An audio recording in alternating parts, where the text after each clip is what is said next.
constantly shifting through the time-space continuum, Metron's three disciples observe the universe from the Mobius Couch.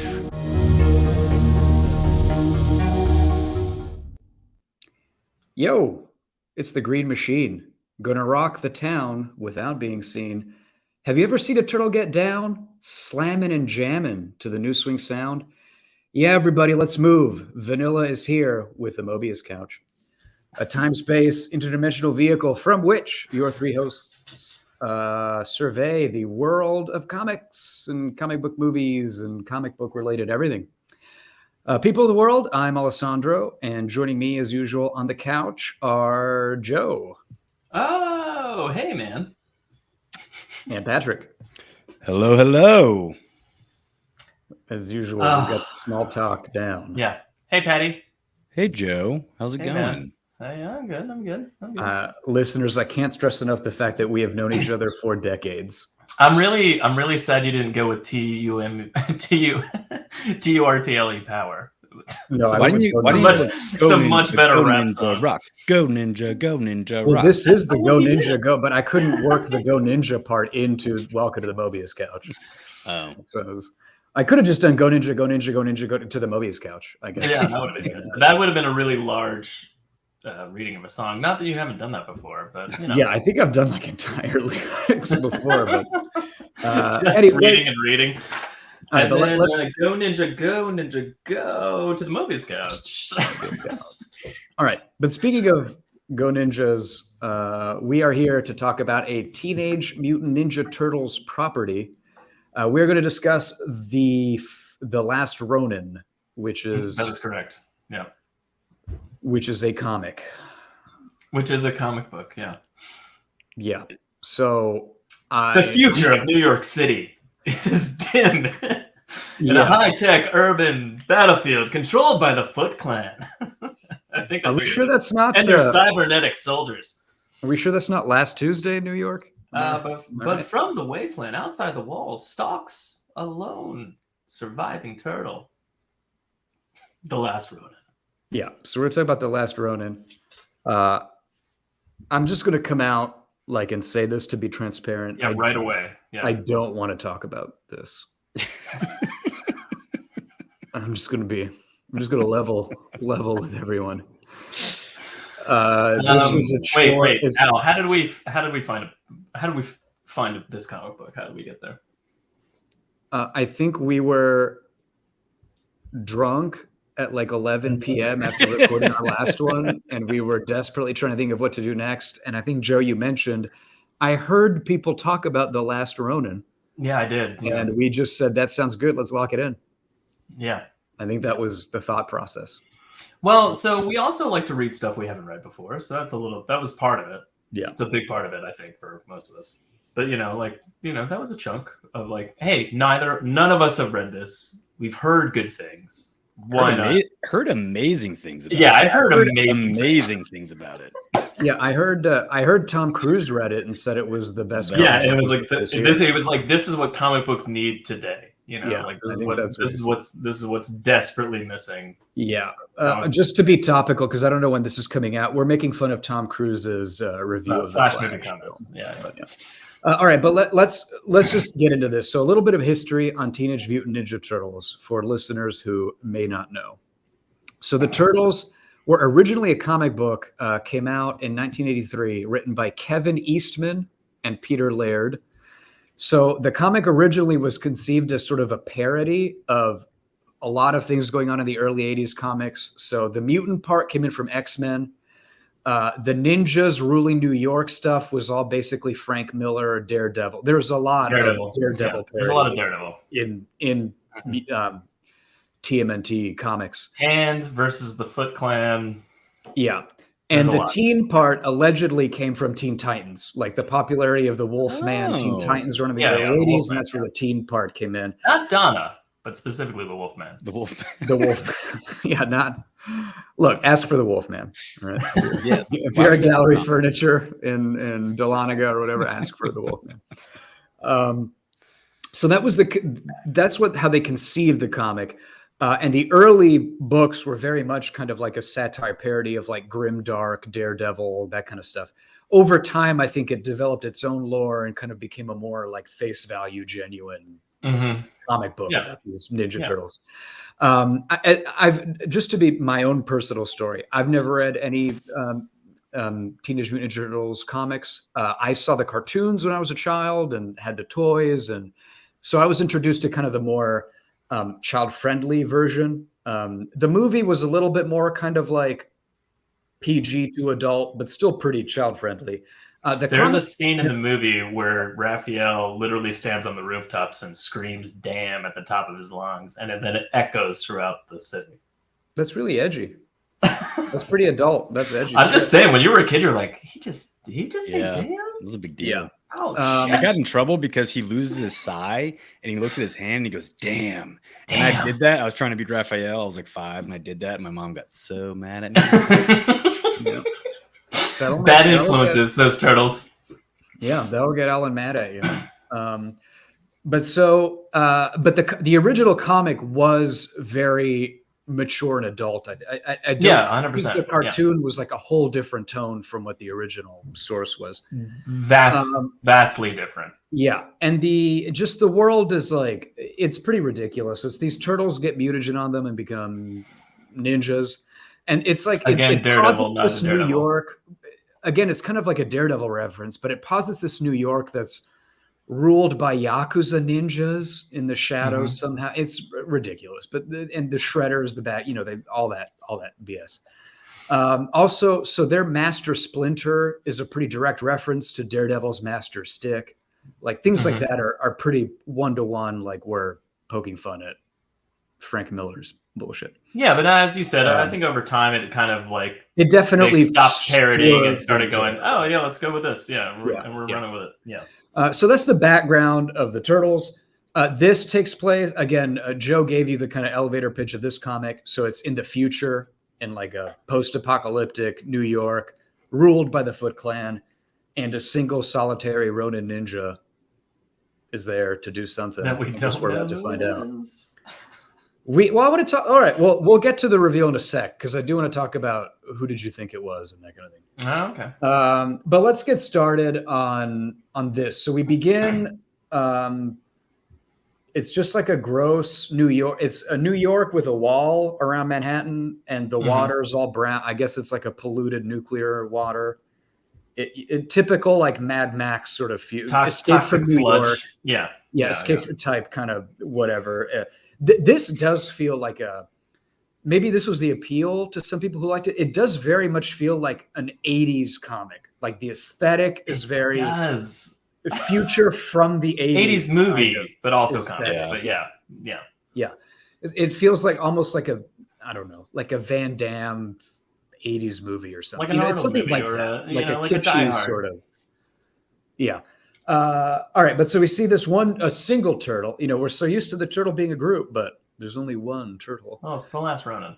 It's the Last Ronin, and he's wearing like a ninja. Of course, he's wearing a hooded ninja outfit because why not? And he's got a black. What else would he be wearing, Al? He's got a black eye fold, so you don't know what Yeah, right. Because the turtles famously have color. Although, side note, the original comic did not color code the turtles. Yeah, they were all red. Cartoon show that started color coding the bandana things. Well, also the comic was black and white for a long time too, although they were considered all red. Yeah, and on the covers, if the covers would color, like they were all red, but like the comic itself is black and white, so it didn't. All right, thanks for mansplaining that the comic was black and white. Your little butt's black and white. All right, we all know the comic was black and white, so they didn't know that. Whoa. Ooh. Anyway, thanks for that mansplaination. It's just an explanation. But it came from a man, ergo mansplaination. Oh, okay. This turtle does not have a color, so you don't know who it is. It could be anyone because it's a black eye fold. And he hops over a barbed wire fence into like a Fifth Element city with floating cars and levels. I mean, barbed wire fence is I just don't care about. And there's like Akira motorcycle gangs. There's pretty clear Akira reference motorcycle gangs. There's lots of references. Sure. Yeah. And he steals a motorcycle. Are we diving straight into issue 1? What's happening? Yeah. What else is there to fucking Are we not about? doing overall? I feel like we should do overall takes. Okay. All right. Overall takes. Overall takes. I did not need to go issue by issue through this shit at all. All right. Oh no, we are, Patty. We are doing it. It's 5 issues. We can do it. But overall takes. Go. Overall takes. Patrick, go. Okay. My overall take, I have very similar history with the Turtles as Al. I grew up with them as a kid. I was a fan of the cartoon show, had all the toys, never read the comics. I knew the comics were grittier, more adult. So I was kind of excited to see that here. The reviews of this were off the charts. Like it's like 5 stars everywhere you look. Future storylines I usually love because we've talked about this before in the podcast. I love future storylines. I love to see where these characters are in the future. And I'm wondering if maybe because my tie to the Turtles is so juvenile, like these characters aren't the same characters that I grew up with. So I didn't feel attached to anyone in this book. And so watching each turtle die, actually, I felt like no emotional weight to any of them dying. It was a very bizarre experience. The art is okay. I didn't love it. I didn't hate it. It was fine. There wasn't a whole lot. It was like a very straightforward. A lot of it was just fighting. They just fight a lot. The villain isn't even Shredder. It's Shredder's grandson, who I think was created just for this story. And he's basically like taking season 1 Prince Zuko and series finale Azula from Avatar: The Last Airbender and smashing like the worst traits of those two characters and smashing them together like just a petulant asshole. He wasn't scary at all. He was just like a little nutcase. Casey Jones and April O'Neil have a daughter, and at first I was like, oh, she might have like potential to become like a Kate Bishop type, sassy, wisecracking sidekick. I felt like her character arc went nowhere. I didn't get anything out of this. I didn't get anything out of this story, and I'm wondering, like, is it because I'm not a fan? Like, if I had read all the comics and I had attachments to these specific characters, would it mean more? But there wasn't a whole lot for me here. I will say I did enjoy the flashbacks a lot more than the present day stuff that was going on. Master Splinter was my favorite character out of the entire book. When he just starts cutting heads off, I was like, that's pretty awesome. I enjoyed the Last Ronin because we haven't revealed who he is yet. How he kind of had a mental break and what he did after all of his family died, like how he just started walking and didn't have any plan and he just wanted to die. I was like, that's kind of cool. And then how he has a mental break and he actually talks to his dead brothers, like actually talks to them and they talk back to him. Like he talks very much out loud. Yeah. Yeah. So he's kind of like lost his mind, and how they handled that piece of it, I thought was interesting, but there was just like very small pieces that I found interesting about this book. I had very high expectations and it fell very flat for me, unfortunately. I don't know. Yeah. I don't even know where to begin, really. So I did read Turtle comics. So like this is recognizable to me. So like parts of it,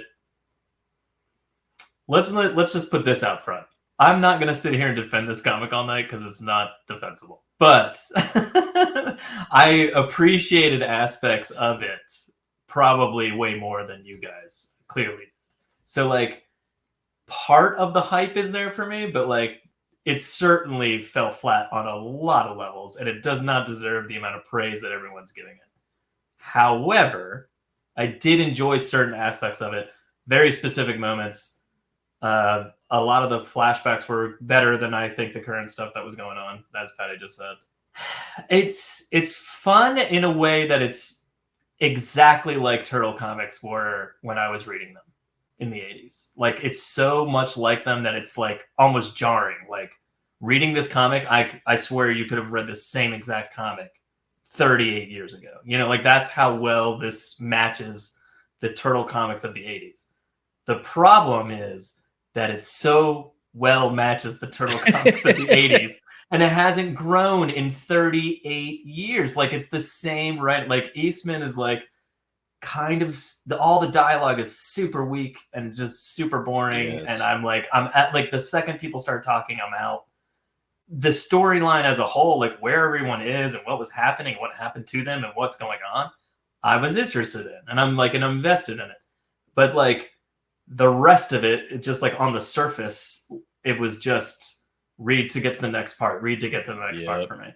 And I'm like, so there's parts of it that I really enjoyed, and there's other parts that I'm like, Jesus, it's been 38 years. You haven't like honed your craft in any way, like shape or form. Like this is the exact same stuff I've been reading for like, the last, and this comes on the tail end of like some 100-odd IDW comics that are current Turtles comics that people have been reading and like loving, and like, but this is back to the stuff that I was reading like a million years ago, like, so the IDW comics are recent, like in terms of, comic books.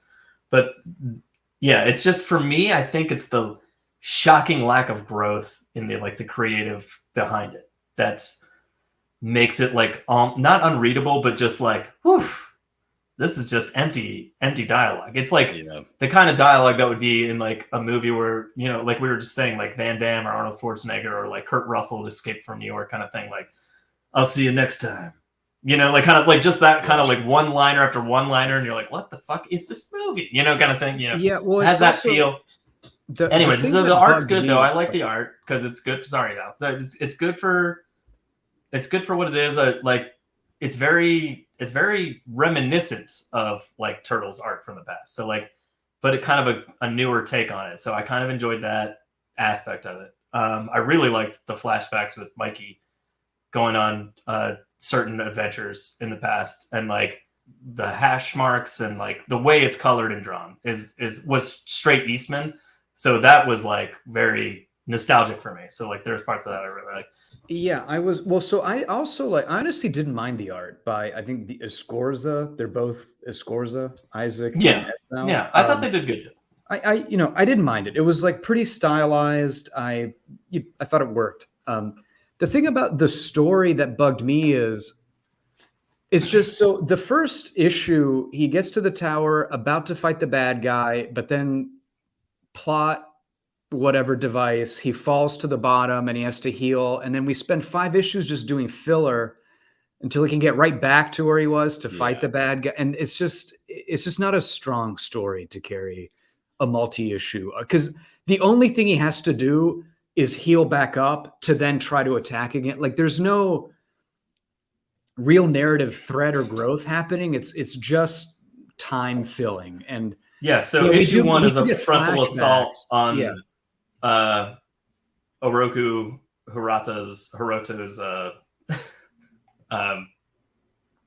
compound, I guess, building.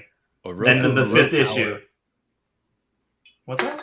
His name's Oroku Hiroto, the bastard. Hiroto, sorry, Hiroto. Hiroto.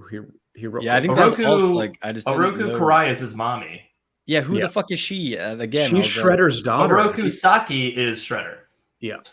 So Shredder, I think Shredder dies like in the comics. He dies really early. He does, yeah. And then I think his daughter is Karai is his daughter, so she's a character from other Shredder. So that's a known entity. Hiroto is brand new for this, I believe. Although I am not current on like the IDW comics or anything, so I don't know if this is like pulling characters from that or anything, but it might be. I think he's only, when I looked him up, and I think he was created specifically for. Okay, so to Al's point though, like issue 1 and issue 5 just mirror each other, and everything in between is just like it's filler. April's catching up with the Last Ronin, going like, "What happened to you? What happened to you?" And it's just a lot of flashbacks, and I guess let's stumble our way towards doing exactly what I did in issue 1 with issue 5. And I understand, I understand that plot paradigm, and like that they're building up with the flashbacks, so there's kind of inner growth happening in between, but it's super hollow, and it's like not really a strong narrative for a 5-issue comic to just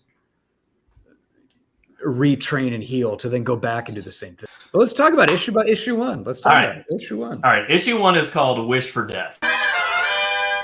God damn it.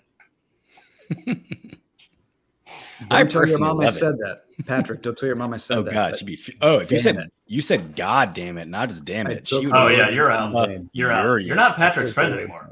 You're out. Took the Lord's name in vain? Are you kidding me? Yeah. So our last Ronin assaults a Roku tower trying to kill Hiroto. Yeah. So he steals a motorcycle and then he blows it up and uses the explosion to propel him. Yeah, that was insane. All right. So again, this is very 80s. This is super. Yes, like right there though, action. Like the millisecond that happened, I went, okay. So I'm reading Die Hard. I got it. You know, like, and if you can shut that part of your brain off that wants a good story and just go, I'm in it for the ride. It's not bad. It's just like, it's depending on your perspective coming into this. But like, if you just want empty dialogue with a bunch of ninja fighting and turtles, fun, you'll get it. But like, if you want something that's like narratively interesting and depth of character, like it's not there. It's very, aside from the Last Ronin's bits of character development, there's not a whole lot going on. Yeah, I just want to make one point. I just want to make one point about that. So this is like where I was excited to read this book, and it's 3 pages in the first issue, and the Last Ronin's talking about how disgusting the water is, and he says, "I guess after decades of pollution and global warming, it's all kinds of nasty.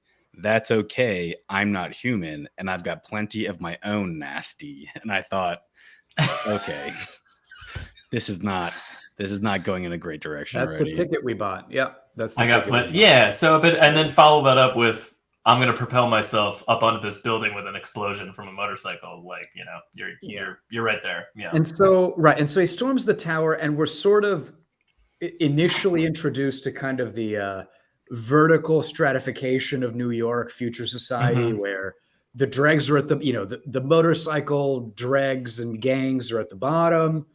Then there's like the mall in the middle, and then floating cars and administration at the top. You know, it's very, very like video game tower sort of. It's very video game. Yeah. And rock bottom, quote unquote, is like street level, old New York street level. And then like the sewers is the underground. Yeah. So it's actually, if anything, this really feeds into our own history with Tartaria and Great Resets and just rebuilding the earth on top of itself level by level.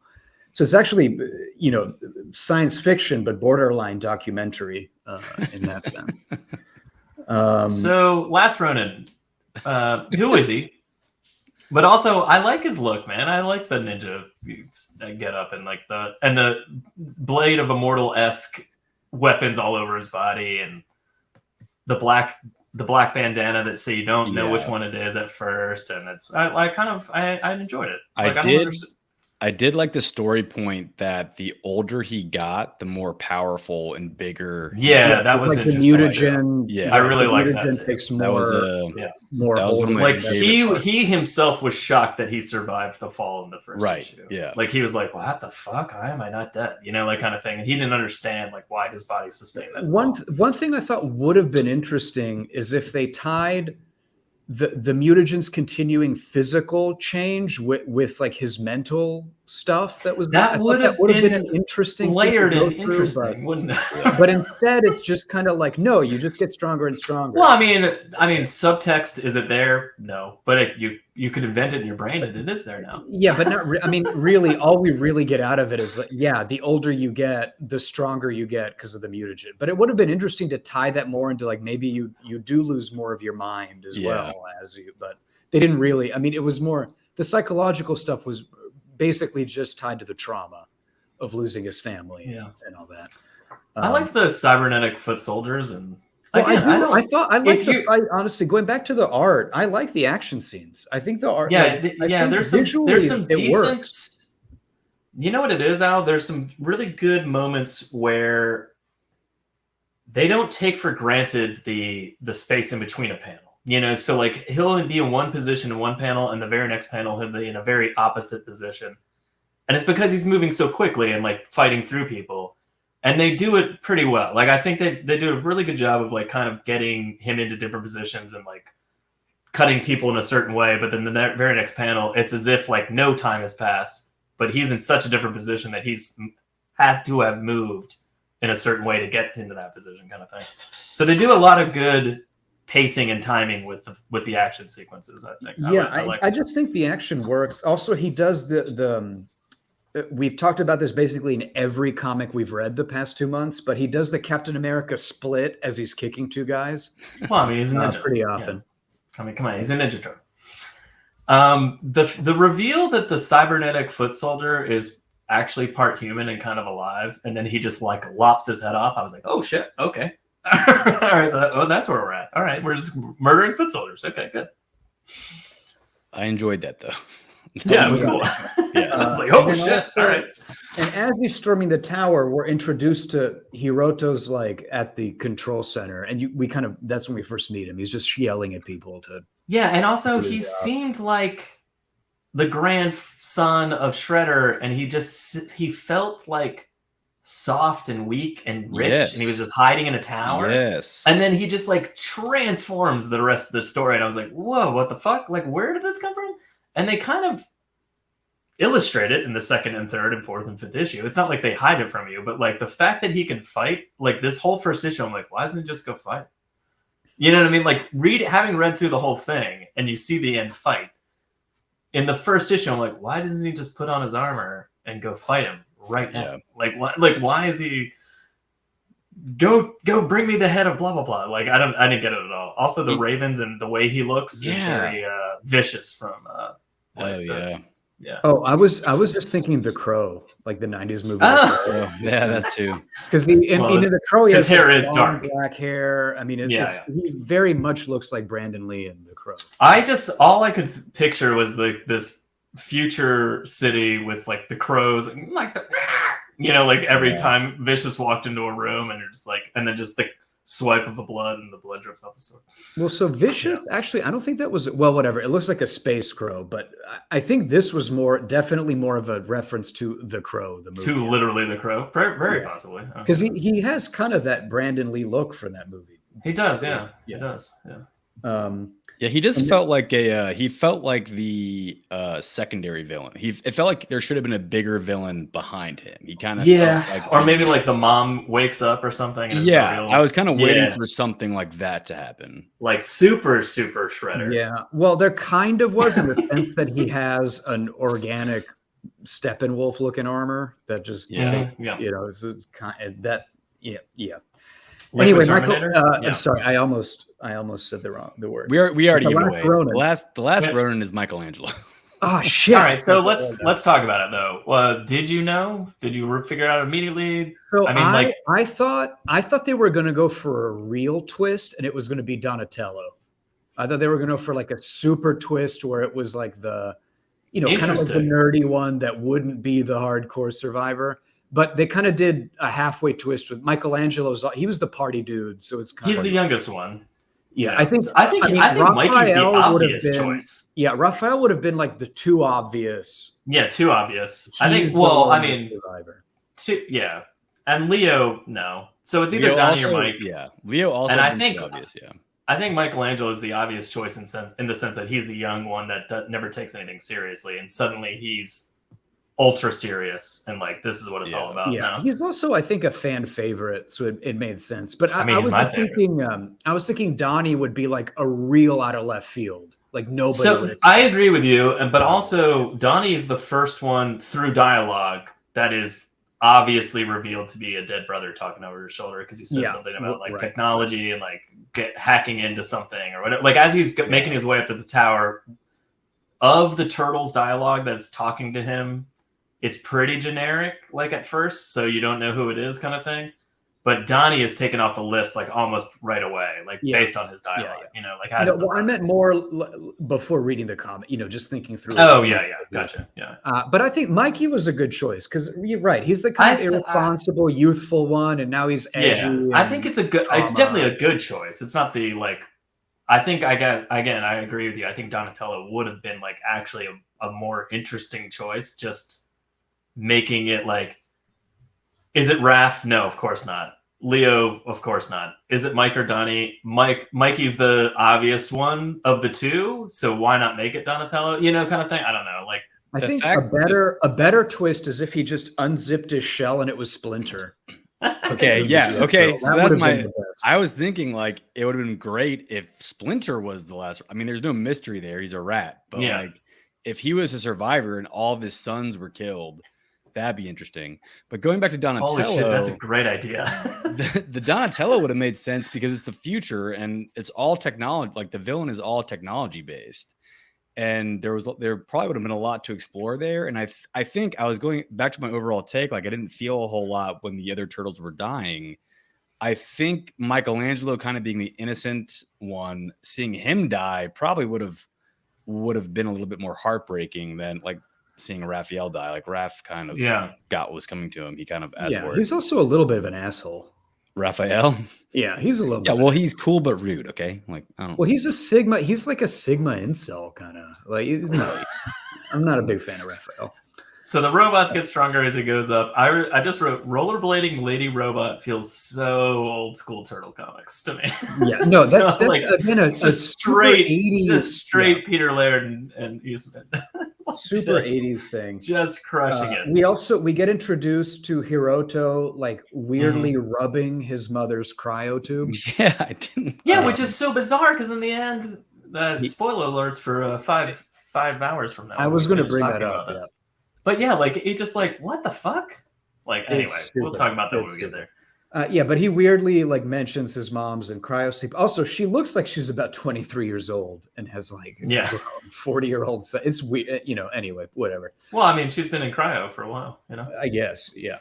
So Michelangelo, 16 years. It's plenty of time for a 15-year-old boy to grow to manhood. Yeah, but then Mikey gets shot out of the tower, falls, and goes to the sewers. Yeah, he fails. Yeah, and fails at killing himself. Well, he decides not to kill himself, right? He doesn't. So he just his body, like he's trying to, but his body is just like dying. So he says no. He says no, not yet, not like this. As in, like his body shuts down and he can't jam a sword into it. Oh, is that what was happening? Yeah, I thought he was saying like, no, I don't. He wanted to die like purposefully, but he felt he was. No, he was trying to do it, and then he couldn't do it, and then he's like, "Fuck!" And then he like fell backwards. He was saying like, no, not like this. As in like, I don't want to just die by. Yeah, I actually thought the seppuku scene was pretty great. I actually really liked it, and I just really liked. All right, a question about seppuku. He's got a hard shell on his belt. He couldn't stab through that. I don't fucking know. He's strong enough to do it. Anyway, I really liked. It wouldn't work. I really liked how he laid out all the weapons, including his own nunchuck, and then all 4 of the bandanas are there. So technically, now as a reader, you don't know it's him yet. Like, and you're just just he included himself in like the death rites, like and laid out before him, and I thought that was really cool. Yeah, but there's no way he could have stabbed through his shell. There's no way. Al, he's a mutant. He could definitely do it. He absolutely could. Are you kidding? He survived that fall. He could definitely puncture his shell with a sword. Metaphorically speaking, the real Michelangelo we all loved died 26 years ago. Or 16. It's been... Yeah, something like that. Anyway, and then the weird kind of like biker gang, like tank girl / 4 non-blondes person. Like I don't know what visually they were going for. She goes through so many different changes in this that I don't understand. But I like the one in the middle the most. So this one means nothing to me. Yeah, she's but like, you're a mutant turtle. But that kind of like tall hat with the goggle, that's some weird 90s like tank girl, like steampunk whatever crap. Thing. Like I don't know. Yeah, I don't know. The brief scene of like heaven, quote unquote, and all the brothers are like, Mikey, about time you woke up, blah blah blah, and then suddenly he's like, bloop, bloop, and back alive again. And April's there. You're like, that was interesting. I wonder if this is gonna come back in me. And then April reveals that it's. First of all, how does she know it's? How can you tell the difference between these turtles? Can we? She knows, man. She knows them well. There ain't no way you could tell. Well, I think she knew for sure. I think she knew for sure Raphael was dead. Well, she knows Raphael's dead. She knew so it's not Leo was dead, and I think she knew. I think she just like Leo died with Casey. Maybe she just pieced it together. Yeah, because I guess Donatello died with. Yeah, she must have just known. Well, here's the key, though. She doesn't know what happened in Japan. Mikey's the one who reveals to her what happened with Splinter and Donatello in Japan later on. So in her brain at least, it's either Donatello or Michelangelo. There's no way if you saw a 70-year-old mutant turtle, you'd be like, I know who you are. I disagree. I think they look different enough that she'd know because it's her. But also, this artist doesn't draw them very differently. And I think that's on purpose, so you don't know which one it was at first, but then he was just kind of like stuck with that. What if it turns out that April, like, what if she just guessed? What if she's like, oh God, which one is it? I'm going to say Mikey and hope it's Michelangelo. She's just like, I know it's you, Michelangelo. Hey, Mike. Just fingers crossed behind her back. Well, I know it's you. Hey, Michael, Donna, Raphael, Oh, Mike, it is you. I got it. Oh my God. That'd be pretty great. Yeah. Or what if she initially greeted like, hey, Donnie, and he's like, I'm not Donnie. She knocked him out again and then came back in the room and was like, hey, Michelangelo. She just went like one by one. It just like that's the cutscene that we're not seeing is like him waking up and she's like, hey, Donatello, and he's like, what? I'm Michelangelo. So she just bonked him. Bonked him and then came back in like an hour later. You're waking up again. I mean, for the first time, Michelangelo. Yeah. All right. So episode, then we get issue 2. Part 2. First of all. Mikey and April catch up. Mostly he's more mutant now than ever. Well, we get the first flashbacks too with her. She's dreaming. Yeah. Of the past, of the pace. It's basically, yeah. And we get bits and pieces of this scene, and it's ultimately Raphael's death flashback. But at the beginning, they've been attacked, and it's like a peace treaty or something was happening, and it was revealed that it wasn't really quite a peace treaty. And Splinter is horribly injured, and they think Splinter's going to die. And like while they're trying to figure out if Splinter's going to die or not, Raph leaves, classic Raph, and then like runs off to go fight the Foot Clan. Yeah, well, I will. So this issue, Raph, dipping out to go kill. Well, he does that fight Oroku Karai. Yeah, even in the movie, he has a part where he goes out on his own. It's kind of a Raph thing to do. Right, I really enjoyed all of it. He was very badass. Very ninja-like, right? Because he's in the crowd. She's like giving a big speech, and he's in the back, like slowly killing. Yeah, and he's just there because he's a ninja. And it was all great. And he's just like slicing people's necks and all this kind of crazy stuff. But then he fights Elektra, who I guess is Karai, and he takes her into the water. He's a fucking turtle, and they're in the water, and she jabs a thing into his goddamn throat. Yeah, she takes his own weapon and kills him with it. And I'm like, also they had shown that weapon like on his thigh so many times. It was like a gun in a movie. You're like, well, when's this gonna get used? And the more and more he didn't use it, I'm like, why are they zooming in on his thigh with this blade on there? Yeah, Joe, it's that construct is literally called Chekhov's gun. Yeah, I know. But it's it was like Chekhov's gun, and it was so obvious. And then like when she finally pulled it, I was like, really? Anyway, we get Kevin Eastman and Peter Laird looking at the turtle. When Raphael jumps into the subway, they're like, was that a fucking turtle? And they're eating pizza. So was that them? Yeah, that's them.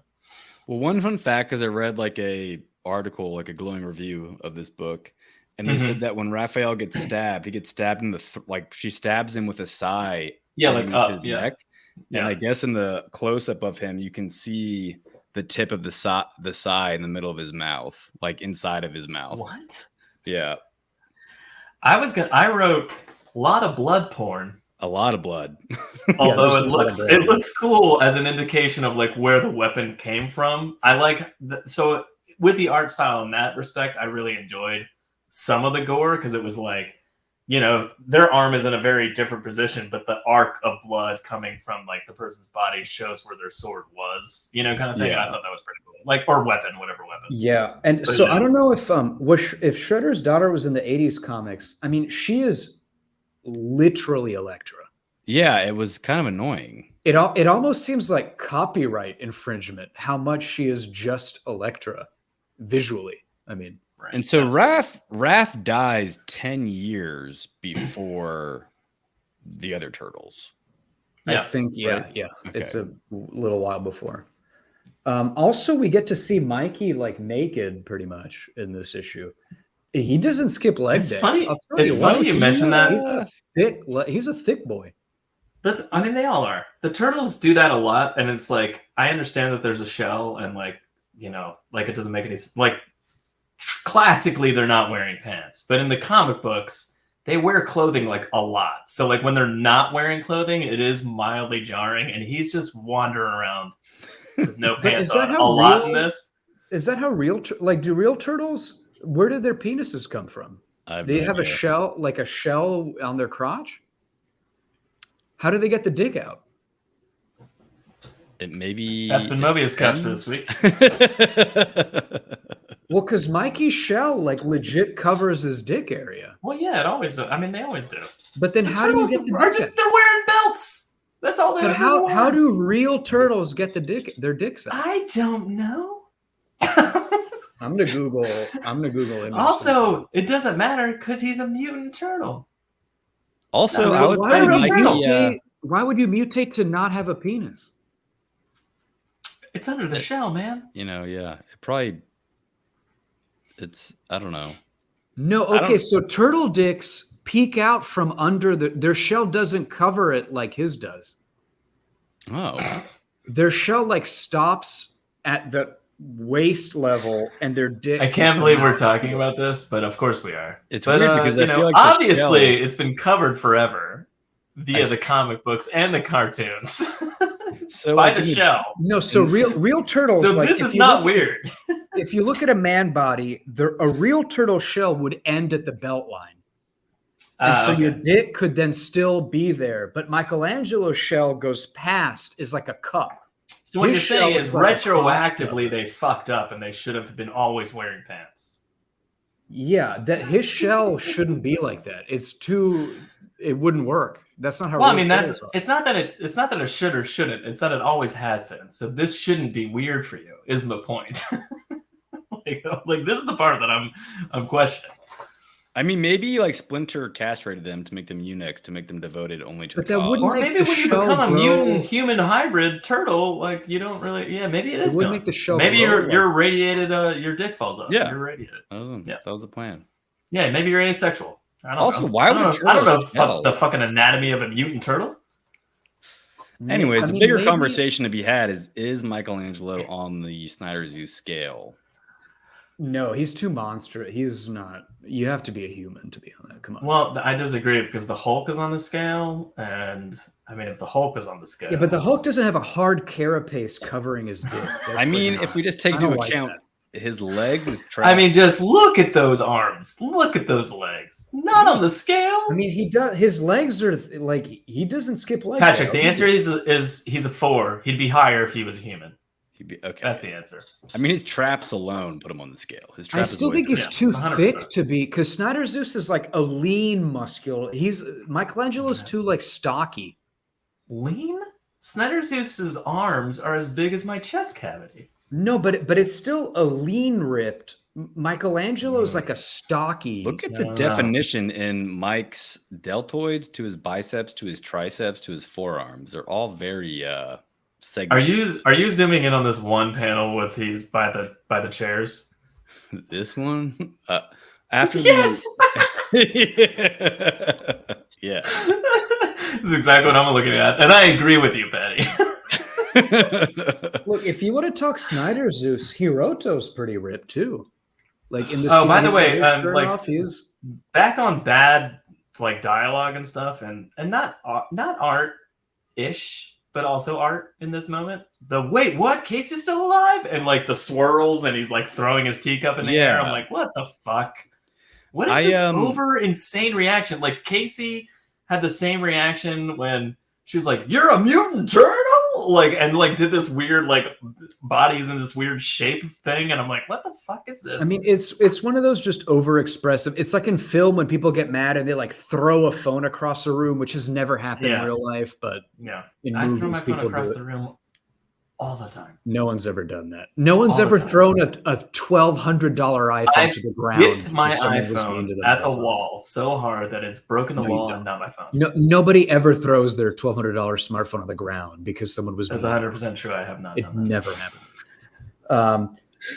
But we do find out that April and Casey had a daughter who's quite a snack. Casey Mary Jones. She's quite a snack herself. Actually, she's probably like 16. She's 16. I don't want to say that. I don't know if I don't know how barely legal she is. So I'll take that. By the way, on that same note, I wrote April looks not great. Okay, yeah. I would have preferred more of a Jennifer Connelly, like immortal. No, April hasn't aged that well. Yeah, April's more of like, oh, she's just old. Listen, I understand where they're going. I'm just saying it's April, and I love her, and I would like to, no matter how hard her life has become, I'd like to imagine she'd be more of like a Jennifer Connelly type. Yeah, one thing I'll say, ageless and looks amazing at 57 or whatever. One thing I'll say about April, she couldn't rock a hoodie. Am I right? She's a little. No, absolutely not. 100%. Unless it was like a raggedy hoodie that was like, basically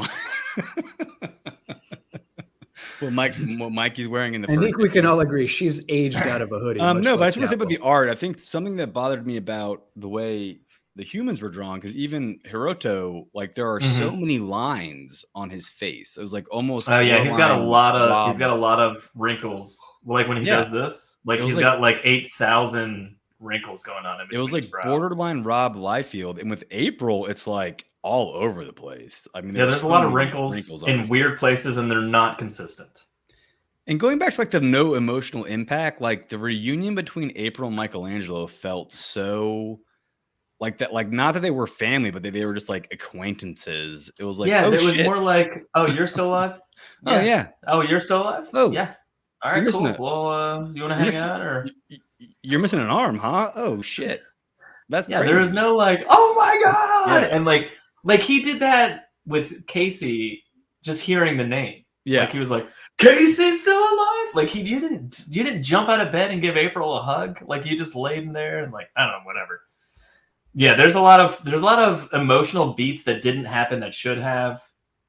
Yeah, I'm there with you, Betty. Right. Yeah, and then so moving on, then we get the stereotypical villain training montage. Where he's good just lord, murdering foot soldiers, and we get to see that he murders his followers because he's. I literally wrote Hiroto shows he's not such a rich boy killing his own men in a sparring match. Why do bad guys do this all the time? It's so stupid. It's the gladiator thing where like the emperor fights nobodies in a training. It's just like a. I mean, at least it's showing that he's like, I can fight. I'm fighting 17 foot soldiers at the same time, but like, who cares? Like, you're not proving anything. Purpose. And to who? Yeah. It's just to show the reader, look at him. He can fight. Yeah. And look at him, by the way. I think he's up to the Snyder Cut Zeus level. Yeah, he doesn't have the mass, but he has a no, but the definition. Oh yeah, he's pretty ripped. Yeah. Also, ripped. I can't stress this enough. He's not a horrifying monster. Yeah, but also I would give him a 2. Mikey's a 4. I'm okay with a 2. Yeah. He's a 2. So Casey confronts Mikey about the seppuku thing and shows him the dojo and stuff, and it's an interesting scene, but it just leads into the first Mike flashback. And there's a comic called Michelangelo's Christmas Special that I have read every year of my life since I got it in the early 90s. And I love it to death, and it's drawn just like this, and the snow is white, and everything else is grayed out, and like it's all just about Michelangelo running through the snow and helping some toy truck that was getting robbed from a toy store. It's kind of Home Alone 2-esque, but before Home Alone 2 came out. So it's like a big toy store is getting robbed, and Mikey stumbles upon it, and he like grabs it and like jumps on and chases or like rides on this truck through like New York as they're trying to get away with all these toys stolen for like an orphanage. And then basically he gets it back, but since he's a turtle, he can't like drive it back and be like, here's your toys. So like they dress up as elves and drive it to the orphanage. It doesn't matter. It's the best comic book ever. I love it to death. And like the second I got to this page, I went, turtle comics. Okay, I'm here. So like there's parts of this that I truly do love, but there's other parts that I'm like, okay, what the fuck? Well, I did like how these flashbacks are drawn like the original comics. Yes, so that's I thought that was a neat homage. Yeah, it was a neat homage to the. Well, it's literally Eastman drawing it. Well, again, I love that. It's amazing. Yeah, like story wise, he finds out his family dies, and he just keeps walking, and he literally walks into the cold to kill himself, but he's become so strong with the mutagen or whatever that he can't die. Like these little bits I liked about it, like the focusing. Yeah, such a small vignette, but he basically says like, I just went into the cold and I'm cold blooded, so that you can imagine what that felt like for me, and then I just went to sleep. And he basically describes like, I have no idea how long I was there. Yeah. Well, I mean, he's truly trying to move on. Like, he's like, I lost my entire family. He thinks April's dead too, so he thinks everyone's dead. Yeah. So it's like for him, he's just like, fuck. I guess like.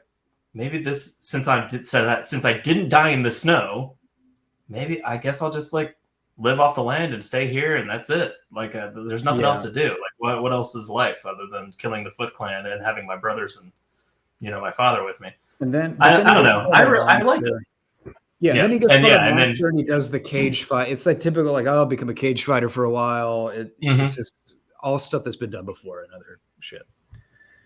And then the end of the episode is, so April opens a safe and she's got whatever, like Dr. Fuckbutter, whatever his name is.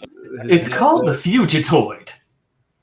Yeah, she still has Fugitoid's head. It has a name like Cudcrapper or something. What's his name? Honeycut. Honeycut. How do you get Crud Crapper out of Honeycut?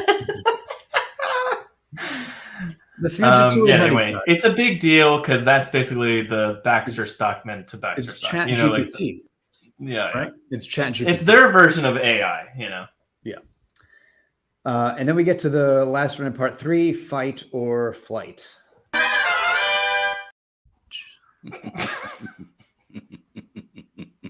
Why don't you tell me that's coming or something? He does it after every time you announce a new issue. You should know this. I don't understand how you haven't caught on. I need. Do you think it's not going to happen? Is that what you think? Do you think I'm not going to do it? I need forewarning for this. Well, it's never not going to happen now. So we get more flashbacks, and I just don't even know what to like. We get Hiroto in a weird honestly robe. Skip all this Hiroto shit. He's in a robe talking to the people. But April and Mikey catch up more. That's important. And that's another complaint I have about this is all this world. They take 3 issues to catch up. Well, no, but like all this world they're building of like stratified society, what's going on, we don't really get to know any of it. Like we don't really get to explore any of the future in a real sense. And these middle 3 issues were not wasted, but not used properly at all. Like and the middle 3 should have been building to this climate. I think they did it a little bit with the 4th issue, but 2 and 3 were just like, let's hang out and sit in this hole and talk about past lives, like for 2 straight issues. So issue 2 and 3 are just, this is what's going on, kind of thing. And we don't like the only world building we get is Hiroto in a robe saying martial law, and the people in the streets sound angry, and that's it. It's the 5 minutes of world building we get of society. Yeah. And then we're back to the sewers where he's talking to ghosts and yelling at ghosts. And now Casey has a different headgear with goggles combination on. She has like a pilot outfit hat with goggles. The important thing is goggles. Apparently, you got to have goggles. She looks different in every issue. It's very bizarre. Yeah. She looks older than 18. Just to defend myself, she looks like she's legal. She's 16 years old. I'm saying she looks legal. I'm just saying she looks legal. I'm just saying I don't care what she looks like. She's 15 or 16 years old. I'm just saying I'm not editing any of this out. So nor should you. And then April's working on Dr. Truffle Butter, whatever his name. Also, I don't remember why. So I know the comics, but not super well. And so I have a lot of ignorance in this as well. But not as much as you guys maybe, but a little bit. I don't have decades of Teenage Ninja Turtles comics under my belt. I'm not going into this going I know who this guy is and this guy is and this guy is and this. And I don't know Fugitoid's story other than he sort of was like an AI robot kind of thing. And he's a Chat GPT. I think he's a brilliant scientist brain stuck inside a robot body. Well, yes, I know that now. Yeah. He's Dr. Professor Zayton Honeycutt is an alien from the planet Dehunib, a planet of humanoid scientists obsessed with penetrating the highest truths of the universe. There it is. Somehow he ended up in this robot who's obsessed with Gandalf, I guess. Oh, also going back to Mikey, this is the panel I meant with like those legs. Look at that. Yeah, look at that. That is, he does squats. Yeah, that's insane. And yeah, leg extensions, all of it. Anyway, they fixed Dr. Trufflebutter, and so where's Kang? No, they don't fix him. They can't turn him on until. Well, there's a flashback to him talking to Donnie, but where's Kang? Isn't Kang? Why is he not part of this? The brain inside of the bald man. Kang wasn't really in the comics. It's not the same thing. Oh, he was. You mean the brain? The brain inside the bald man. Yeah, that's Kang, right? The brain inside the bald man. Yeah, Krang. No, yeah, it is. Krang. Sorry, Krang. So he was only in the cartoon. No, he's in the comics, but it's like a race of people that like the mutagen came from them. Again, this is really old school, and I don't remember it. So like. It wasn't just one. It was like multiple. It was like an alien race. Well, they were all walking around with like humanoid robots, and they were scientists making mutagen, and that's what the mutagen that created the turtles. And I honestly don't know how far they made Krang in the comics. Like, I don't think it's the same thing. But so is Dr. Buttclutter from the same Krang dynasty, or is he different? I don't think it matters. No. Okay, all right. So there's another flashback. It's listen, been 10 hardcore years. Turtle fans right now are screaming at I know us. they hate us. I apologize. Listen, well, hey, you know what? One of the reasons I wanted to read this is because from not just high praise from all corners of the world, like Patrick was saying, but like a specific human being that loves Ninja Turtles to death was like, this comic got me back into reading Turtle comics. I'm so excited. You know, like, was very like, this is the greatest comic ever. You have to read this. It got me back into Turtles comics. I love Turtles comics, you know, kind of thing. So like, high praise from one specific person that made me, I was like, all right, okay, I'm in. You've sold me.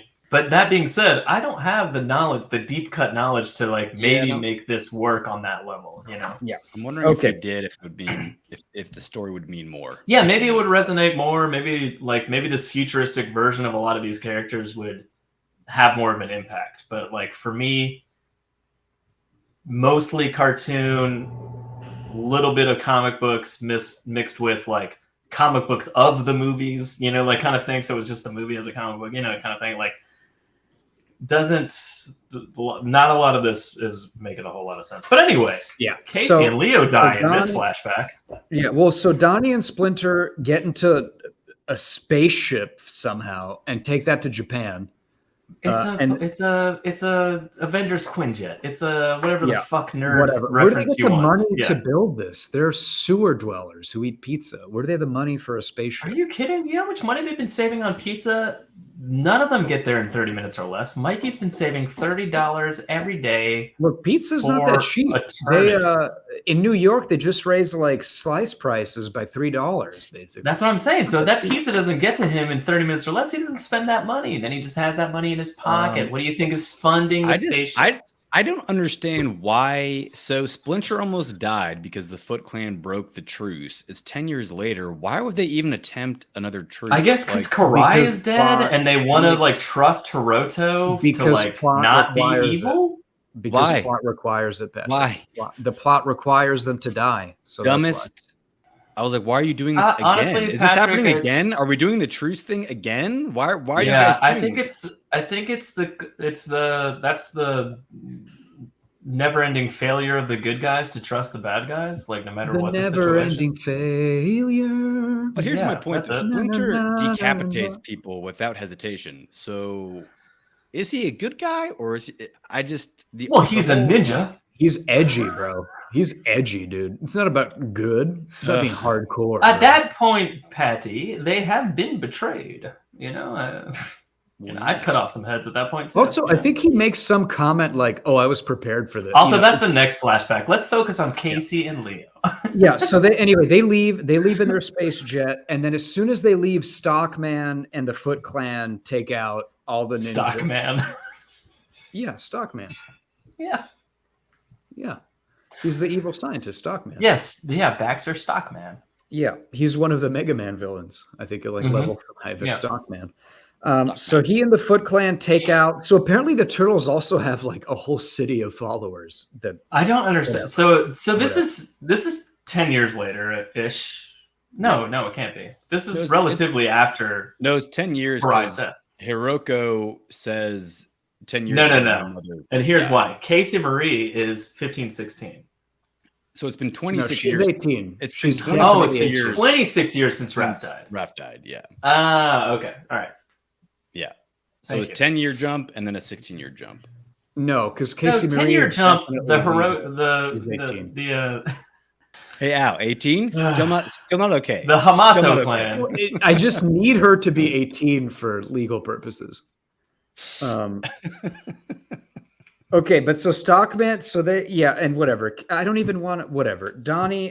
Leo and Casey die to the Foot Clan. I don't know what to tell you. Things blow up and they die. Again, like their deaths seem so unnecessary? Unnecessary and anticlimactic. Like, I mean, Raph's death, I guess, was a little bit climactic, but Raph's was good, but Raph did something stupid and went and fought 100 fucking dudes and then fought the leader of the Foot Clan into the goddamn river, and they both died. Like that was a thing that didn't need to happen, but at least it made sense that that's the moment that took him down, kind of thing. Like Leo and Casey's death just seemed like, oh, we fucked up and we trusted the Foot Clan, and suddenly we're all gonna get murdered. I guess run for it, and I'll hold them off as long as I can. But also, it's Dr. Fuckbutter who kills them. He blows himself up and kills them. No, he doesn't kill him. No. He says he's fighting back, and Stockman is like, well, if I can't have you, no one can have you. Oh, so he blows up his Mausers. Okay, he blows up all the robots. Okay. Because the doctor was threatening to blow him to self-destruct. The doctor was threatening to self-destruct, as in like, you can't have me, fuck you. And then he was like, you shall not pass. Great reference. Yeah. Okay. I don't know why we needed that, but okay. Like, why is the future toy quoting Gandalf? Like, I was like, what is the Can we say she's 18, please? Just for me. Can we please say she's 18? No, she's a 15-year-old. Get your head out of the gutter. This panel with her ass in the air climbing, like, please tell me she's 18. Oh, I'm sorry. 15-year-olds can't wear sexy clothing now? It's not for you, Al. It's for the younger men. Okay. It's for her. She feels comfortable in those clothes. She feels empowered. Yeah, she feels empowered by those pants that have to be cut from her body because there's no way she could take them off otherwise. But yeah. Honestly, I feel like she was constantly on like side quests, and I could not give a shit about what she was doing. I couldn't tell you what she was doing. Was always a distraction from what was going on, and it was like one of those things where I'm like, you're never doing the thing that you should be doing in that moment. Also, I couldn't. Aside from maybe a tiny bit issue 5. I couldn't tell you what she was trying to achieve on any of these because that's my point. Yeah, it's all over the place. We do get to see what happened to April. And what April went through was pretty fucked up because she was in an explosion, unconscious, woke up. Yeah, the April flashback is pretty dark. Yeah, she finds out she's pregnant, but her husband, baby daddy's dead, and her whole family's dead. Like, and she thinks Mikey's dead. Yeah. This is what happens to soldiers in the field every year, and our VA department does not give them adequate support. That's kind of fucking insane. Yeah. And then she tests Mikey for more mutagen because she has to test something. She wants to see where his mutagen his mutation has taken his power. So April, isn't she she's a Fox News reporter, right? What does she know about fucking genetics? Okay, that confused me. I didn't remember her being a scientist, but also I think she was kind of tricking Michelangelo, and she was taking his blood. She was absolutely tricking Michelangelo to compare it to Casey's blood. Yeah, she wanted to prove Casey was a mutant, which didn't she already? She wanted to compare the two. Also, she was putting a tracker inside Mikey that we find out later. But also, she's over the course of the comics, they all take like drastically different roles than what you probably recognize from the cartoons. And April has long since left, like, I'm a news reporter lady, like way in the past. Like she's like hung out with Donnie for years and like scientists and like, like this tracks in a way that only makes sense if you've read the comics, like kind of thing. Like part of it is that it's the future. So you're like, oh, well, it's been 20 years, you know, so this makes sense. But like another part of it is like, oh, it only makes sense because if you read the comics, you know, kind of thing. Like this future for April is very comic book originating. So like if you're cartoon minded going into this, you're gonna be like, what the fuck? Yeah. I don't get this at all. Yeah, but she draws blood, and right, because I think she probably suspects Casey's a mutant and wanted to confirm, although you could probably do that without taking blood, but anyway. Yeah, if your 16-year-old daughter can punch a concrete wall, she's 18. Yeah, I mean, she's 18, but right, she shouldn't be able to punch through a wall. She's not 18. Yeah, she's not. And then we get another flashback with the original art, and then more. Well, that was April, but also like, so Hiroto walks around in Shredder's old cape, half naked in the rain on a girder. Yeah, what was that about? He's yelling at the sky. Yeah, it was amazing. It was amazing character development. I got so much watching, and then he fell to his death. And while he's falling, he catches himself, and then the line breaks, and he keeps falling. And he's like, "I can't fall. My machines will always save me." And I'm like, "What the fuck am I watching right now? Like, what is this? What the fuck?" It's insane. Was that scene? What was the point of that scene? It's a rainstorm. He's out on a spire, like wearing only pants and barefoot, and then he slipped. It's not like an intentional. He just slips and falls. Yeah, he slipped and fall. And then it's like, my machines will save me. He's just unhinged. I guess that was the point, was to show that he's insane. He was just going like, "Oh my god!" And then he like slipped and fell, and he was like, "I am a god because machines caught me." Like it was very bizarre. I didn't understand any of it. I was like, "What the fuck?" Yeah, and then we get, there's like a bat tank for the turtles, and then they go into the Stockman. Yeah, the turtle van's now a tank. You know, yeah. They go to Stockman's compound to do something.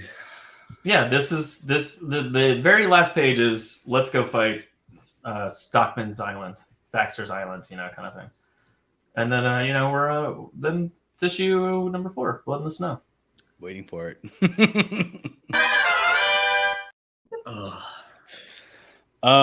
Here's what I want to say about this is they attack Stockman's fortress, and the entire time Michelangelo's like, "This is such a stupid plan, a stupid fucking plan, this is a stupid plan." I'm like, hey man, it's the same exact plan you had in issue fucking 1. Like, and issue 5. And issue 5. Like, it is his plan that he always has. Yeah. So stupid. I mean, in fairness, in issue 5, they've achieved things. I suppose. And it's just a bunch of humans between him and Hiroto, and you know. Yeah. So anyway, there's a key moment at the end of issue 4 that we'll get there, but I think it kind of justifies issue 5, although still dumb. All right. Anyway, let's get through this issue. So Donnie and Master Splinter are in a Japan snowfield cemetery to do this talk, and then they find out it's a trap.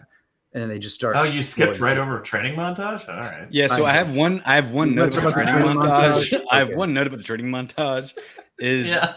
Casey hits Mike really hard, and I think he realizes she has super strength. But yeah, you can tell she's a mutant. The last panel, like the way he chucks her into this wall. I know. Fucking nuts. He's like, "Nice try with your superhuman strength." She breaks the concrete wall with her face. He throws her into the wall so hard. Yeah. What the f was that, Mikey? God damn. I guess because he knows. That's still fucked up, though. He has super strength. Yeah, he knows. He knows. I don't know. He knows when she punches him and he blocks with both hands and he slides backwards. He's like, "Oh, shit." What if she wasn't a mutant and he just like murders her by breaking her face on a wall? And then the rest of the comic is like, 15-year-old girl could punch Mikey and he'd block it and he would slide back? Like 6 feet? No fucking way. By the way, she's 15. No, we just said she's 18. But yeah, so they do this training montage and great. And then they hug and like great character development. Wonderful. Everybody's great. But yeah, the flashback, Splinter is awesome. I loved Splinter in the flashback when he starts cutting heads off. That was great. All right, so here's the thing about that. And I like it also, especially when he chops those 3 dudes' heads off. Like it's beautiful. One thing that I found was unsettling was his tail was very thick. I didn't dislike it. It's weird. It's offset. Yeah, I agree. It disturbed unsettling. me. It's a thick, fleshy tail, and I didn't like it. Okay. Look at it. It's like a carrot. It's like a. No, it's very. It's very. I found it. Unsettling. It's like an alligator tail on a rat. It's very strange. Yeah, I didn't like that. But the thing, so him lopping the heads off and being like, "We've been betrayed. Fuck this. Let's kill all these fuckers." Really awesome, and I love Splinter. Yeah. But when they're like, "Hey, we should leave," they're about to shoot us full of arrows, and he's like, "No, we stay and fight." I was like, "That's the most unsplinter fucking scene I've ever seen in all of comic books," and it's literally just there to justify him dying. The only other way would be he's retreating to like gain strength to come back again. Like the guy is literally like, "Our troops are right there. Let's leave, and we will literally come back over the hill and fight them all." And he's like, "No, we stay and fight." That's the most unsplinter fucking like line of dialogue that's ever been written. It was very out of character for him. It was so out of character. And when he died and Donnie died because of it, I was like, what the fuck? And maybe he's just old and over it. This is it. Yeah, I'm done. Like, this is it kind of thing. But very unsplinter-like. I love the scene, like, as a whole. Like, it's a great flashback and, like, it's a really cool fight scene and everything. This is the dude that's, like, turns the other cheek to Splinter or to Shredder, like, 17 times in a row and just keeps doing it and getting cut. Like, and then later on, he's, like, out of his shackles and kicks his ass. You know what I mean? Like, it's so not Splinter. It was so strange to me. It stood out, and I don't even read current fucking tmnt comics. I mean, and I was, like, really shocked at that. He's just old, man. Like, why am I still fighting ninjas in New York? What the fuck? Is it a joke on rooftops? He's like, why am I fighting ninjas in New York? Why am I fighting ninjas? So then, then they're fighting into Stockman. So Stockman is now like a cyborg. He's a burnt. Well, hold on. Donnie's death, though. Like, what did you think about Donnie? Donnie just kind of got swept up with Splinter. I didn't even know. Like, did he die? I didn't even notice he died. Yeah, he just got shot with arrows. Just y'all should have retreated. There was 3 of you versus an entire horde. Yeah. Like, all the other master dude there was like, "What are you doing? Like, our guys are right over there." Like, all the other turtles' deaths seemed very forced to me, except for maybe Raph's. I guess I can understand that if he thought his dad was dead. And Raph's, I get it. Yeah, Raph's makes more sense. Leo's was like weird. Donnie and Splinter's was weird. Like these death scenes. They weren't handled with the right amount of gravity. You know, like they just weren't handled well. Yeah, they're just contrived. Yeah. It's not that Mikey being left alone isn't a good basis of a story. It is. But how he gets there is important. And having not read a Turtles comic in forever, I need these death scenes to fucking hit. And they didn't. And I was just left with this like, that was it, you know, like moment and it's not that it's like one of them felt that way. All 3 of them felt that way. I was like, that was it. So Raph ran off hot-headed one too many times. That's how he died, you know, kind of thing. And then like Mikey wasn't even present for any of their deaths. Like, he didn't even see any of them actually die. It was just kind of like finding out about it. And he was nearby Leo and Casey, sort of. And he had to fly to Japan, hiding under a plane wheel to like get there, and then like talk to somebody else to just find out what happened to Master. They're like, oh yeah, they died like 4 days ago. Sorry, man.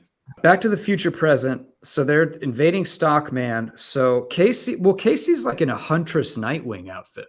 It's like a weird whatever outfit. Oh, she's got a black bandana on like Mikey does. So I get that part. I don't understand the purple. I don't know what's going on there. That's classic Shredder colors. Yeah, I don't know. She's on the other side. You know what I mean? Oh, she's the mole. And then Stockman is he's like a burnt cyborg now. You okay? Sure. That's another thing. Baxter Stockman obviously classically mutated into a fly in the cartoons. I don't. Oh, that's. I haven't. That's Baxter Stockman. I had no idea. That's Baxter Stockman. I don't know. I know that character existed in the comics. I don't know how much this maniacal psychotic scientist guy is much more to my memory from the comics, but I remember not much of him, like next to nothing. So like this tracks with my memory, but at the same time, I'm like, I don't remember what the fucking deal is with him and Fugitoid. I don't know why they're like so like butting heads all the time. I don't understand why he's so obsessed with obtaining that guy's head or whatever the fuck, like kind of thing. Like I have no idea what any of that is. I just vaguely recall that was a thing. So again, like maybe it's that we're not readers of these books in general, but like this didn't quite resonate with me, but I just sort of knew that it existed, kind of thing. I do love the turtle tank though. But they have to break a huge homage to Frank Miller's Dark Knight Returns. Yeah, isn't this supposed to be the Dark Knight Returns of the TMNT? Absolutely, it is. It absolutely is. Right? Yeah. But anyway, they're breaking into the compound because Stockman's compound is the power plant of New York, apparently. So if they take that out, then the security systems of Hiroto Tower go down. Mm-hmm. All of his mechanical foot soldiers stop working. Yeah, they plug Fugitoid in or turn him on at the right moment. He takes out Baxter and then I guess turns into a shitload of nanites or something and just, hey, thanks for turning me on and also setting me free. And I'll absolutely do what you need me to do. But MacGuffin-wise, I'm out for the rest of the story. Yeah. Also, Stockman's another one who, like, his metal armor covers his penis. Well, wouldn't you want it to? Why does that? Why is everybody high? Like, I would. Do you want your penis hanging out while you're covered with armor? I don't think. I think it's. You think it's under there? I think it's just a. Well, it's very possible that it's just cybernetic at this point. Yeah, it's very possible.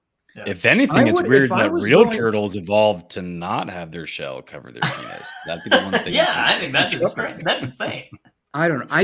I feel like if I want something protected on my body, it's basically my heart and my dick. I don't know. If I was going post-human, I'd want to keep my penis. I want a helmet and a bulletproof vest that covers down to my crotch. Like, obviously. What else do you need? I don't get any of this. Anyway, they all die. Mission successful. They shut down the power plant. Yeah, we won the battle, not the war. And then Mikey says very specifically, yes, but at a price I'm no longer willing to pay. And I think that's precisely why he's like, a lot of people died here. I fell into your plans to do this resistance type bullshit. But now, after all of this death, I'm not okay with this anymore. And I'm back to my original plan, which is to fuck off and go fight Hiroto by myself. And I don't want anyone else to die. Specifically Casey, who he's weirdly grown attached to over the last couple of days. But I mean, I'm just saying it makes sense in his mentality. That's all I'm saying. Like him doing the same dumb plan that he started out with makes sense in his brain based on what they've accomplished, which mainly was taking out all the fucking robots and guards and shit. So he knows all he has to do is fight a bunch of humans to get to Hiroto. So he leaves. Before he leaves, he writes one final note in the martial arts book that has all the ninjutsu secrets. It's Master Splinter's journal. Yeah. It's all of his teachings. I bet the last page he wrote is just Casey, are you 18? And then there's like yes for a checkbox and then no a checkbox. And then but then the no checkbox is clearly checked. No, I don't. I think he just left it there. Issue 5, The Last Ronin. The Last Ronin. Okay, that time I was kind of prepared for it. Okay, so I will say every time. The way this issue started was probably my favorite part of this book, when he's talking to the other 3 ghost brothers. Yeah. And it was kind of interesting, right? Because he still remembers them as they were when they died, and he's been alive for at least 16 years to 26 years longer than the rest of them, especially with Raphael. And he's like, fuck you guys. Y'all are basically still kids. I've been through way more than you have. I don't need you guys barking in my ear anymore. Fuck off. It was like the one part of like, oh, there's some character growth that has just happened, and I enjoyed this scene. So like basically he's like, I want you to leave me alone, never come back. And they leave and they don't come back. And I enjoyed a little bit of him kind of getting past that. Feeling like he's the inferiority complex I think he had as being like the joke party dude out of the 4 of them, and kind of owning the fact that he's the survivor and has to do this by himself pretty much. Well, this one was in general my favorite of the issues because it's just a long fight, and for what it was, I think it worked. I liked he breaks into the tower, and then we just get pages and pages of hallways of dead ninjas. That was great. He's plowed through. But Patty, on that note, though, I agree. I think that hit emotionally like stronger than even the death scenes. You know, like him trying to him having them in his head the entire time, and then like he's just like, I don't need you anymore, like kind of thing. Like, I'm strong enough to do this. Like, stop questioning me. Yeah. Like, and shoving them out of his head, like as a moment of like psychological repair, so to speak, from like all the hardship he's been through, the PTSD probably, but like that like resonated with me way stronger than like some of their deaths, you know, like kind of thing. Yeah, and like, that should have weighed on him as much as it did the reader, but it didn't weigh on me at all. And like, as you said, he didn't witness their death, so it didn't, you know, it didn't even show him like mourning them in those moments. Like, it was just like, they died, like, and then flashback over, and you're like, but you didn't get to see like him like carrying the weight of that, those deaths, you know. And you get a little bit of it through the flashbacks throughout, of him being like, I guess I'm just going to walk and keep walking until I die. I don't care anymore, you know, kind of thing. Like, you get parts of it, but you don't really get to see like the weight of like what that meant to him until this moment, I think. Yeah. Anyway, sorry. Yeah. Foot soldiers dead in the hallways. That was amazing. I love it. Yeah. I liked the build up to that. And then he fights kind of higher level cyber soldiers. And then he and Hiroto face down. So I think that's just a big ass dude, man. I think the cyber soldiers are out at this point. And then the winged thing he even says is like, that's old school robotics. It's not. Yeah, that's a robot, right? I don't think the other one was though. But then Hiroto's got this like cybernetic shredder costume on, and then he just murders his the mom that he was like. Oh yeah, we'd go. All right, like let's finally circle back to that. Yeah, so he spends 4 issues talking to the mom and like rubbing the tube. You're like, one day, mother, my honor will be yours, and you'll witness it, and like, and then suddenly at the end of the issue, so clearly, if Mikey is to accomplish his goals, he can't just kill the son. He has to kill the mom in a box too.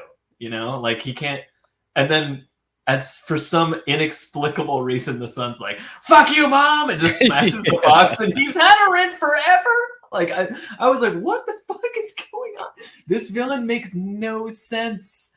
No sense. And then after he does it, though, Mikey says, at least she had honor. And I'm like, no, she didn't. She ambushed y'all during the truce and, like, tried to kill you. What the fuck are you guys talking about, this honor bullshit? I'm so over it. Died because she's unhonorable. I mean, one thing about that I did like is how Mike just goes like, "Are you ready?" Yeah. He's just like, "You ready? Cool. Let's do it." And then they fight, and you know what? I kind of enjoyed the. It's a mirror of issue 1. Mikey fights his way to fight Hiroto again. Like the sewers are flooding for some reason. I guess again, Casey's on a side quest that no one. Casey's on a side quest that's completely unimportant. Doesn't matter, and it's designed to keep her away from the main storyline. That's every issue of this comic book. Anyway, new Shredder armor, super Shredder, Liquid Terminator. That's all. And he fights Liquid Terminator Shredder from the tower all the way back down to all the way back to the very beginning. Like they spill out of the sewer into outside the city walls. Yeah, you know what's funny? The undersuit, the glowing red lines, and like when he first like Wolverine style had blades come out. I was like, oh, that's kind of cool, actually. And then, like, he killed his mom with that hand, you know, kind of thing. Like, in that scene, like, it's just like, oh, blades come out of my hand, and there's glowing red bits on my suit. But then it just coats in liquid metal, and he's just, like, silver from head to toe. And I was like, well, that's boring. You know, just design-wise. I was like, why did you move from the... Okay, all right. Yeah. Silver is covering your whole body. Got it. Yeah. So they spill out into the sewage outside the city water, and then he classic Frank Miller, you know. Yeah, drowns him to death, and that's it. The Smuts pits an operating table. Yeah, and he's dead.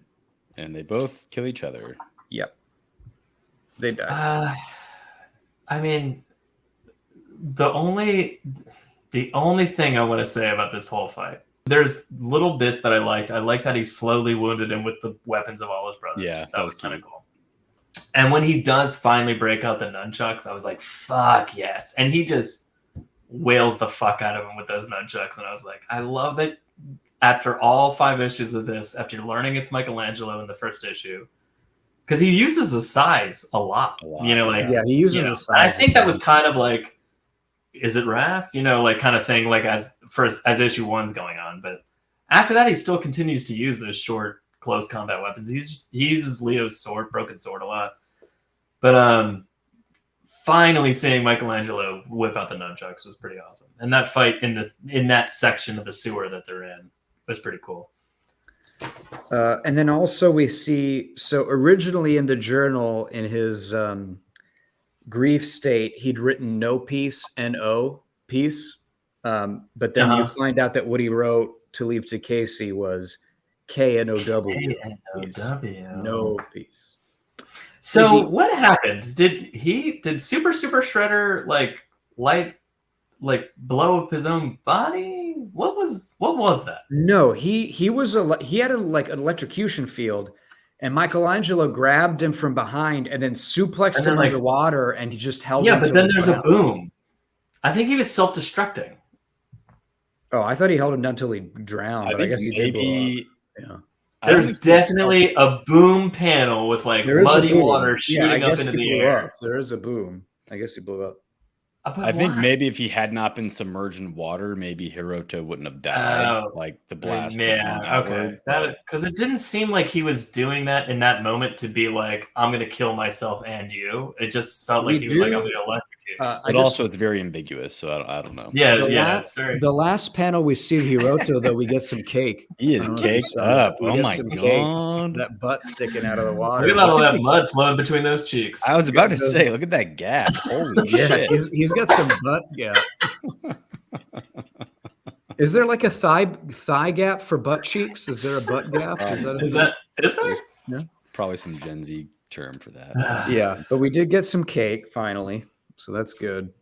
So anyway, Casey gets her too late. April's there a minute later, and Mikey flatlines again, and then we get the golden heaven of what Mikey experienced when he first which died. Is it's weird to me because we all know that God is a lie and there is no heaven. So I don't understand these panels. I think this is just kind of like an experience that you have in your head when you're dying for like 2 seconds, but it feels those 2 seconds stretch out to like, I don't know, 15 minutes. You can run around on the rooftops in New York, And then, so this is the end, but the end and the epilogue disturbed me. Wait, before epilogue, you guys have anything to say about heaven? No, it was real. Fine. It was cute. Whatever. It's just New York. Heaven is New York in the 80s. That's not heaven. I'm on Al's page, they're all dead. This isn't real. Yeah, they're. I really did like just a quick note on the art. I liked the drawing of the old school turtles, how they looked. I thought they looked really cool. I liked the little tears and tatters around their bandanas, it's not all fresh and clean. But specifically, the coloring was very cartoon / toyetic, in that that's the skin tones that are on the fucking toys. And and I was like, I really like that. And even Casey has the right green color going on and the gray pants and. Yeah, and they do. The turtles have a very youthful look. They very in contrast to what Mikey was like in the rest of it. Yeah, I appreciated the art in that moment. I guess is what I'm trying to say. Yeah. Anyway, epilogue. So epilogue. This is what I didn't understand. Why are you making more turtles? Yeah, man. Why? Why do you need more turtles? Let them epilogue. Casey and April live on 4 new baby turtles, and they made them mutants on purpose. Why? Yeah, why not let them be? Just let them be turtles. What are you doing? Fucked up. The original Ninja Turtles had terrible, traumatic lives. What are you doing? Also, Casey, the 16-year-old, is going to be their sensei. What does she know about being a sensei? She has so much to teach them. What? You don't know what you're doing. Well, she's got the book. She's had no training. She's had 2 lessons with Mikey and a book that Splinter wrote? You think you can learn karate from a book? Do I need to show you Karate Kid? But this also goes back to earlier when we were talking about why is April drawing blood for Mikey? Is this is the reveal of it. She's just making more is that turtles. What she was doing? Yeah. No, I mean, well, I don't think this is the purpose of it. What the fuck? I think it was. I think she was. She was going to make more. But again, I don't know why you want more. She wanted to see what Casey was going through. I think she wanted to make more. I think it's a clever like addition to that is like, oh, but we can make more turtles. And why don't we? What if, how creepy would it be if they gave these turtles the exact same names? Yeah. Wouldn't that be fucked up if they're like That would be creepy, but it's also not happening because they've already made these new turtles and they have names. Oh, they do? Okay. But how creepy would it be if they're like, you're Leonardo, you're Michelangelo, this one's Donatello. Do they wait to name them until their personalities develop? They name them and then they force those personalities on them. Yeah, they just jam those personalities down their No, Joe. You're Donatello, you're supposed to like technology, but I'm gonna run off on my own. I'm hot-headed. Joe, what are the new turtles' names? I don't know. I know that they're developing them and it's a thing now. Oh. I hope there are other Renaissance artists like Titian and Botticelli. That'd be great. I don't think they are. But from my vague recollection, I don't think that's the case. But I could be wrong. I don't know. I only know I actually just saw the designs of them as grown turtles, and I thought they looked pretty cool. It's a cool idea in the sense that they're like different types of turtles, and there's a lot of like markings on them and stuff. Yeah. It's actually kind of cool, but it's obviously just like, let's make more turtles. You know, it is weirdly disturbing that they intentionally made new turtles, since the original turtles, my understanding is they accidentally fell into the ooze. Yeah, is that right? Yeah. Like, yeah, it was an accident. It's weird to force sentience on. It's fucked up. It's fucked up. Yeah, doesn't. In the sense of like, we need a Batman, like, let's forge a new Batman. But that's just as bad. Like the idea that, we're going to force sentience on these innocent turtles. My point was, that's like an Amanda Waller thing to do. You know, it's not like... And she's a villain. Like, yeah, she's a villain. That's my point. It's not like something like April O'Neil should do. Or like Alfred wouldn't go, we need a new Batman. I'm gonna clone Bruce. Like that would never happen. You know, like he's like, Alfred's kind of weird. He might. So the new turtles names, turtles' names are Uno, Odin, Yi, and Moja. The fuck? So the hell are those names? There you go. I don't know, but I'm curious as to see if the last Ronin passes the Mobius Couch. Do you hear? Did you hear that jingle? Is it time? What is Does this pass the Bechdel test? The Bechdel test. The Bechdel test. Does this pass the Bechdel test? The answer is probably no. This one, I think it does. Right? I honestly, I can't stress enough how little I care. But I think Casey and April have scenes where they talk to each other, and it's fine. So it does technically pass. They 100% do. Yeah, they do. Again, I can't stress enough that what they talk about is meaningless. Saving New York. Yeah, what they talk about is meaningless. It's meaningless, and they're like not real characters. But I think it passes. Well, I mean, that goes back to my point. The dialogue is very, very, very weak. Yeah.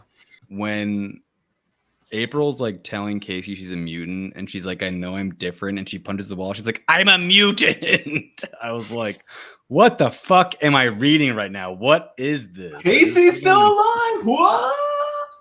Do you think Casey has a hard shell carapace over her vagina? 100%. She's a mutant. I mean, she's a mutant, right? You know what I'm talking about? She must have something covering the fucking turtle chastity belt down there. Yeah. You know what? She's 15 now. She's 18. We've talked about it. She's 18. We're done, right? Was there anything else to say? I mean, would you guys recommend this? We got to do it. No, don't. Hard no from Al, Patty. Watch something else. Yeah, same. Like, I guess if you're a Teenage Mutant Ninja Turtle fan, like, maybe you get more out of it because the reviews are so good. But if you are, you've probably already read it, so like, it's not something I would recommend. Sorry, I wanted to like it so bad, and I just was I'm right there with you. Basing this on what we've gone with in the past, which is like a new reader of comic books that doesn't understand things, would I hand this book to them? No. No. If you loved Teenage Mutant Ninja Turtle comics 20 years ago, 35 years ago, or however many years ago, like, and even if you haven't read IDW with the recent, like, 100-ish so issues of that comic book that's apparently wildly popular, maybe check it out. Maybe you want to dip back in, but, like, based on the way we run things on this podcast, no, wouldn't give it to them.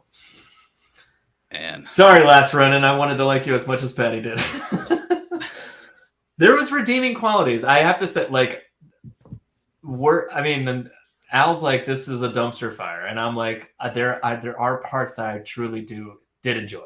I didn't. So I never said, like, this is not horseshit, but it's also just not good. It's not like a comically terrible level of bad. It just doesn't have a lot for you if you don't care about it. It's like we said earlier, it's like an 80s movie Teenage Mutant Ninja Turtles comic. Like, it's ridiculous from start to end. It's kind of fun. It's the future. If you want to find out where, like, the characters go, like, check it out. Yeah. And everybody in it is a legal adult. So, So this is a 1, 2, 3 no. Yeah, this is like, it's a pass fail. This is a fail. Like, this is a 3 fail. Yeah. We've only had one other 3 fail. I don't remember what it was. The Avengers Infinity. Was it Moon Knight? Oh yeah, Moon Knight maybe. No, but Avengers. Avengers Forever was a 3 fail. I think. I feel like Immortal Iron Fist too, but that doesn't count since it no longer. Oh yeah, that episode will never see the light of day. What are we doing with our lives? Well, ladies and gentlemen, that was the Mobius Couch. We talked about the Last Ronin. Yeah, that's been it. That's it. We did it, boys. We did comics. We did it. Good journey. Yeah. Good journey, my friends. Right. See you later. Bye. Constantly shifting through the time-space continuum, Metron's 3 disciples observe the universe from the Mobius Couch.